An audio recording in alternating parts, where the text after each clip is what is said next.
Good morning everyone. हमारा आज का जो लेक्चर है वो नॉन कोऑपरेशन मूवमेंट और खिलाफत मूवमेंट का पार्ट 2 है।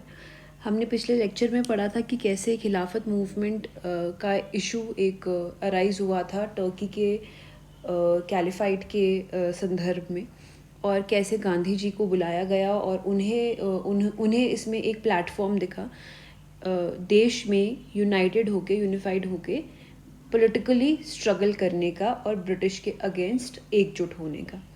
हमने बात की थी कि कैसे कैसे non cooperation movement various sections of the society के बीच में फैला हुआ था।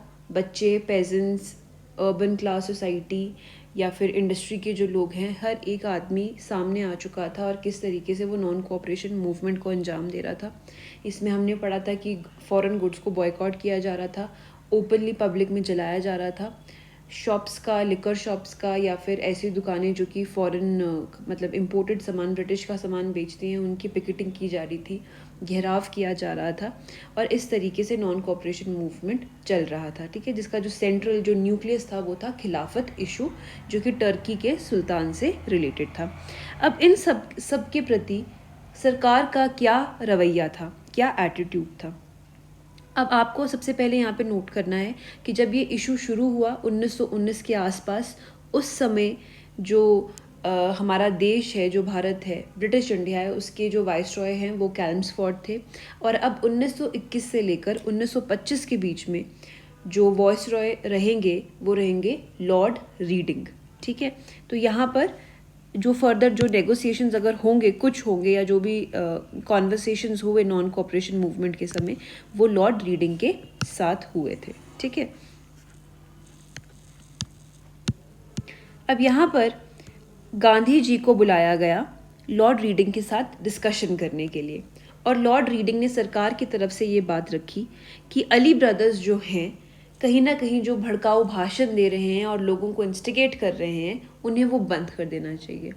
हमने इस चीज़ को मेंशन किया था कि अली ब्रदर्स ने एक मीटिंग बुलाई और देश के जो मुसलमान सोल्जर्स थे, जो ब्रिटिश इंडियन आर्मी में पार्टिसिपेट करते थे, उन्हें बुलाया और उन्हें कहा गया कि आप जो हैं अपनी नौकरी से, आर्मी से रिज़ाइन दे दीजिए, इस्तीफ़ा दे दीजिए, क्योंकि ये कहीं ना कहीं अनरिलीजियस है। उसे कहा गया कि ये हमारे धर्म के विरुद्ध है, और इसी वजह से अली ब्रदर्स को जेल भी जाना पड़ा था। तो जब वो जेल चले गए तो गांधी जी ने लोकल कांग्रेस कमिटीज़ के माध्यम से सिमिलर टाइप ऑफ मैसेजेस जो थे या एजेंडा जो था वो रेज किया, ठीक है।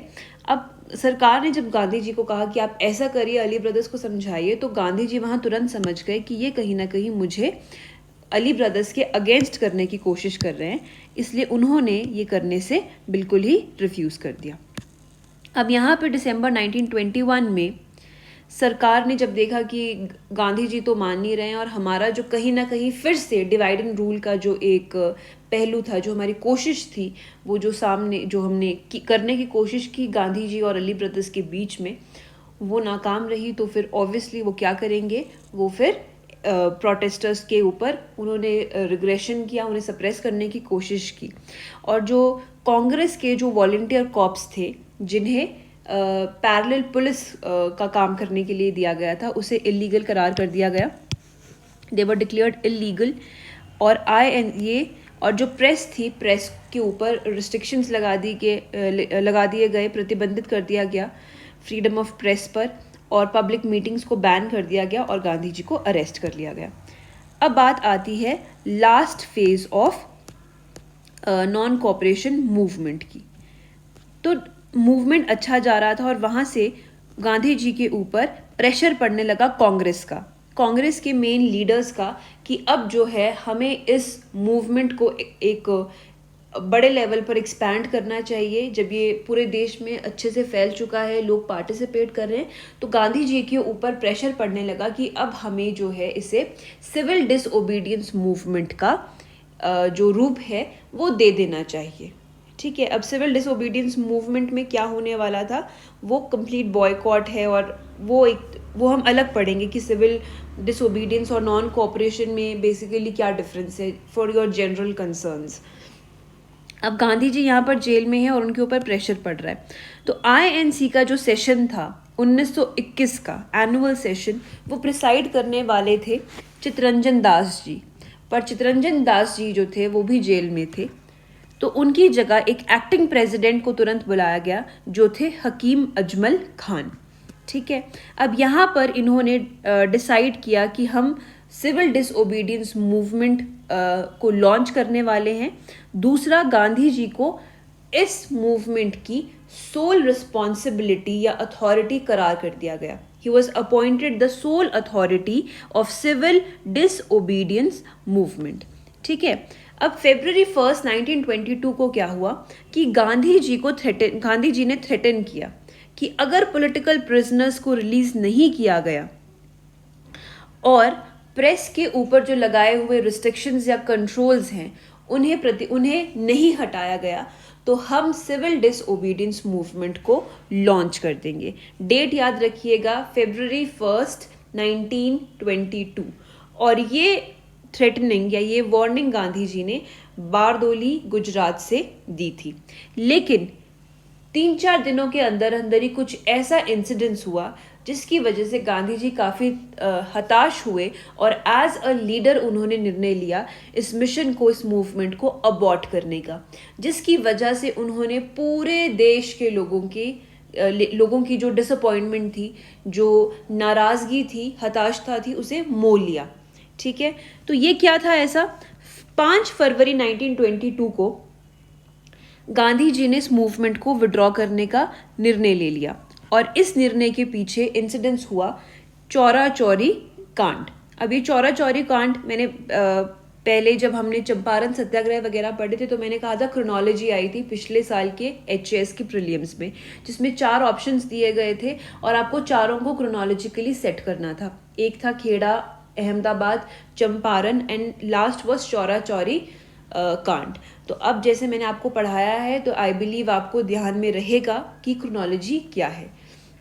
तो चौरा चौरी कांड था।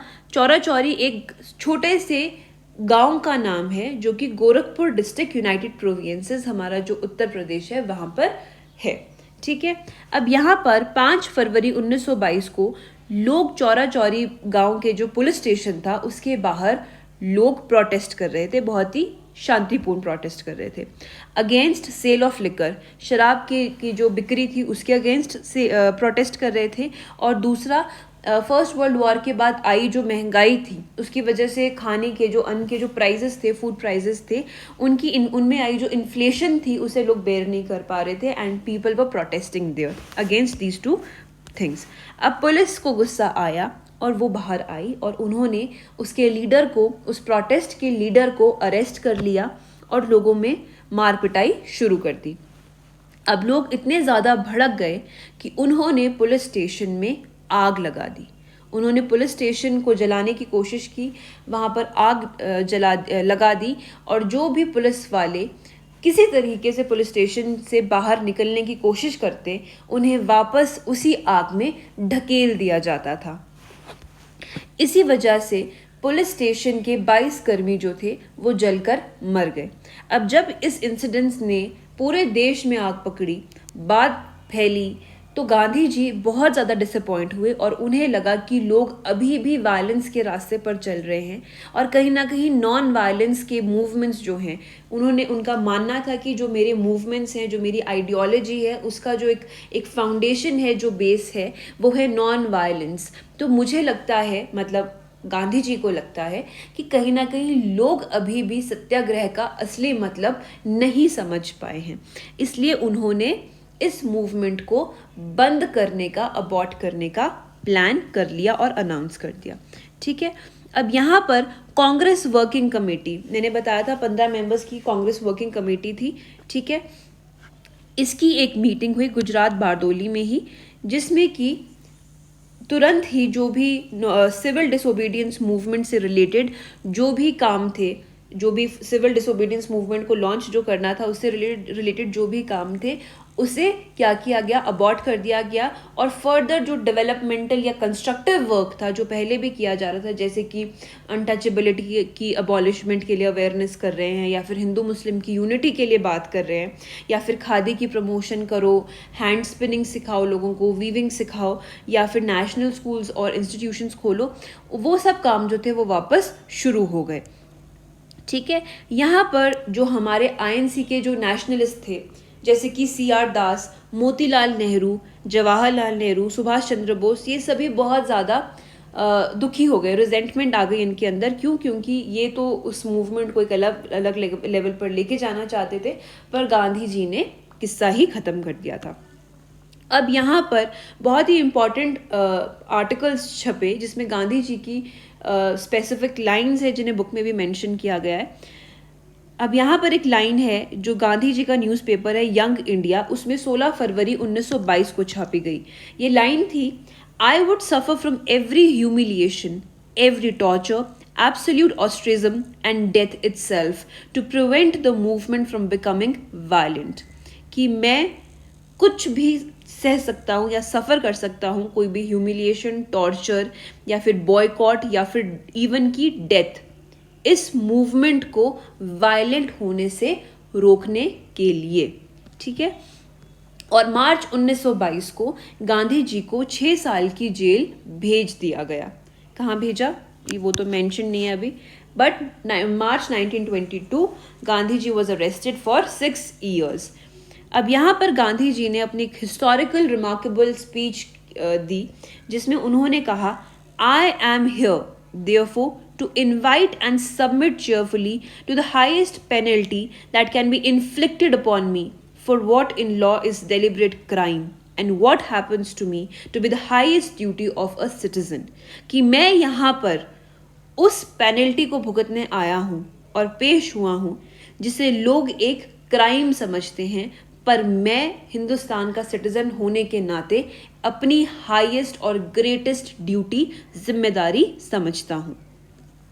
अब सवाल आएगा कि इन दोनों लाइंस में से मान लीजिए कि आर्टिकल कहाँ छपा था, the answer will be young India 16 फरवरी 1922, या फिर किस मूवमेंट के समय या एंडिंग के टाइम पर ये लाइंस आई हैं, then your answer will be non cooperation movement of 1922। अब यहाँ पर थोड़ा सा अगर क्वेश्चन आता है आपके पास कि why did Gandhi ji withdraw this movement, so Gandhi ji ने रियलाइज किया यहाँ पर कि लोग अभी तक पूरी तरीके से they are not fully trained or learned or understood the method of non-violence, one thing। secondly, जो violence है उनका मानना था कि जो violence है, violence में हमेशा power और authority की बात होती है, तो जिसके पास ज़्यादा authority है, ज़्यादा control है, वो easily दूसरे को suppress कर सकता है अगर लोग violent हो जाए। और अगर आप violent हो जाते हो तो कहीं ना कहीं आपकी जो एक सोच है या आपका एक focus है, एम्बिशन है, उसको तोड़ना आसान हो जाता है। ठीक है, तो अगर लोगों की एक्साइटमेंट इस लेवल पर पहुंच रही है कि वो वायलेंट हो रहे हैं, तो something has to be done and it is not correct. ठीक है, अब यहाँ पर वो कहते हैं कि अगर इस तरीके से एक्साइटमेंट लोग दिखाते रहेंगे और वायलेंट होते रहेंगे तो क्या होगा, ब्रिटिश इजीली हमें तोड़ पाएंगे और उन्हें एक एक्सक्यूज मिल जाएगा हमारी शर्तें ना मानने का। ठीक है, और दूसरी चीज़ ये भी थी कि 1919-1920 से ये मूवमेंट चल रहा था, तो कहीं ना कहीं लोगों में बोरियत आ रही थी, लोग बोर हो रहे थे, थक रहे थे, तो इस मूवमेंट को फर्दर और बड़े लेवल पर एक्सपैंड करना जो था वो भी मुश्किल होने वाला था। ठीक है, तीसरी चीज़ ये थी कि सरकार नेगोशिएशन के मूवमेंट पर कहीं भी नहीं मूड में कहीं लग नहीं रही थी। और चौथी चीज़ और जो मोस्ट इम्पॉर्टेंट चीज़ वो ये थी कि खिलाफत इशू जो था वो एक सेंट्रल थीम थी इस पूरे नॉन कोऑपरेशन मूवमेंट की, लेकिन वो इशू कम्प्लीटली रिजॉल्व हो चुका था या फिर उसका जो एक रेलेवेंस था वो ख़त्म हो गया था। कैसे ख़त्म हुआ, कैसे रिजॉल्व हुआ, उसका रीज़न ये था कि जो लोग थे टर्की के, वो मुस्तफ़ा पाशा खान के लीडरशिप के अंडर आए और उन्होंने खलीफा की जो पोजीशन थी उसे कम्प्लीटली ख़त्म कर दिया, सल्तनत का एंडिंग हो गया और एक डेमोक्रेटिक गवर्नमेंट के रूप में टर्की में सरकार का इस्टेब्लिशमेंट किया गया। ठीक है, टर्की एक सेक्युलर स्टेट घोषित कर दी गई और वहाँ पर यूरोपियन स्टाइल का एक लीगल फ्रेमवर्क जो था उसे इस्टेब्लिश किया गया। औरतों को बराबरी के राइट्स मिले, एजुकेशन नेशनलाइज किया गया, एग्रीकल्चर और इंडस्ट्रीज़ की मॉडर्नाइजेशन के लिए ग्रोथ एंड डेवलपमेंटल एक्टिविटीज़ और प्रोग्राम्स को लॉन्च किया गया और फाइनली 1924 में जो कैलिफाइड था उसे कम्प्लीटली अबॉलिश कर दिया गया था। तो ये रीजंस थे जिसकी वजह से ऑफिशियली नॉन कोऑपरेशन मूवमेंट जो था वो गांधी जी ने इन सब रीजंस की वजह से विड्रॉ करने का फैसला ले लिया था। उनका मानना था कि इस मूवमेंट को हम नेक्स्ट चैप्टर पे सिविल डिसोबीडियंस के मूवमेंट के लेवल पर नहीं लेके जा पाएंगे, जिनके रीजंस थे ये। अब सवाल यहाँ पर आता है कि आप थोड़ा सा खुद से अगर पढ़ेंगे तो आपको थोड़ा सा चेक करना है कि किन किन लोगों का कंट्रीब्यूशन था। जैसे मान लीजिए क्वेश्चन आता है कि which all sections of society contributed towards the non cooperation movement, so your answer will include women, your answer will include children, students obviously, क्योंकि students थे जो अपने schools और colleges से बाहर निकलकर सड़कों पर आए। औरतों और बच्चों ने दुकानों का घेराव किया, बच्चों ने स्कूल्स जाना छोड़ा और नेशनलाइज स्कूल्स और कॉलेजेस की तरफ लोगों ने अपना रुख कर लिया था। आर्टिसंस थे, लोग थे जो जैसे कि जो इंडस्ट्री के लोग हैं, वर्कर्स हैं, उन्होंने स्ट्राइक्स की। जैसे कि हमने आसाम की जो टी फैक्ट्रीज थी उसकी स्ट्राइक के बारे में हमने पढ़ा। नेविगेशन की जो स्टीम शिप्स सर्विसेज थी आसाम के आसपास ही, उसकी हमने बात करी कि वहाँ पर स्ट्राइक्स शुरू हुई। जो हमारे एग्रेरियन क्लास था उन्होंने नो टैक्स रिवोल्ट्स कहीं ना कहीं करना शुरू कर दिए थे कि टैक्स हम नहीं देंगे। जैसे हमने जहाँ पर हमने ये चीज़ मेंशन भी की थी कि आंध्र प्रदेश के एक दो जगह थी या गुजरात की मिदनापुर जो हमारा बांग्लादेश में है, ईस्ट बंगाल का एरिया है, वहाँ पर नो टैक्स रिवोल्ट शुरू हो गया था। तो कहीं ना कहीं अपने आप में इवेंचुअली सिविल डिसोबीडियंस का एक शेप इस मूवमेंट ने ग्राउंड लेवल पर लेना शुरू कर दिया था। तो एक तो ये क्वेश्चन आप सॉल्व कर सकते हैं। दूसरा आप सॉल्व कर सकते हैं क्वेश्चन, ऑब्वियसली जैसे मैं हर मूवमेंट के बारे में के बाद बोलती हूँ, इवैल्यूएट द स्पेसिफिक मूवमेंट। तो यहाँ पे आप इसका कंप्लीट इवैल्यूएशन कर सकते हो, जहाँ पर आप एक ऐसे नज़रिए से सोचें जो कि ना कम्प्लीटली पॉजिटिव है ना कम्प्लीटली नेगेटिव है। आप एक ओवरऑल पिक्चर इस मूवमेंट का दिखा सकते हैं और जो मेन हाइलाइट्स रहेंगे वो ये रहेंगे कि इस मूवमेंट के माध्यम से हिंदू और मुस्लिम जो थे वो ग्राउंड लेवल पर साथ आ चुके थे। मैंने पहले भी ये बात मेंशन की थी कि लखनऊ पैक्ट के समय जो एलीट मुस्लिम्स थे, कहीं ना कहीं ये बात मेंशन की गई कि एलीट मुस्लिम्स सामने आए हैं, उन्होंने आईएनसी के साथ मिलकर काम किया है। लेकिन हमारे जो आम जनता के जो मुसलमान हैं उनकी क्या राय थी उस चीज़ को नहीं कहीं भी कंसिडर किया गया। पर इस मूवमेंट के माध्यम से और गांधी जी जो थे वो बिल्कुल हमारे एक मासेस के जो हीरो थे, उन्होंने हर लेवल के हर सेक्शन के लोगों को, चाहे वो हिंदू मुसलमान थे, सिख थे, पारसी थे, औरतें थे, बच्चे थी या फिर प्रिविलेज क्लासेस थी, उन सभी को इकट्ठा एकजुट यहाँ पर कर दिया था। लेकिन दूसरा इसका एक साइड ये भी है, दूसरी साइड, कि वहाँ पर कहीं ना कहीं ये बात भी थी कि उस लेवल तक, मतलब शुरू तो हुआ कि मुस्लिम्स आए, इकट्ठे होने लग गए, लेकिन एक उस लेवल तक वो नहीं सामने आए कि एक नेशनलाइज्ड कैंपेन के साथ वो कंप्लीटली पूरी तरीके से जुड़ पाते। तो इस तरीके के आप कुछ पॉइंट्स इसमें मेंशन कर सकते हो and you can write this answer for 4 marks. So thank you so much.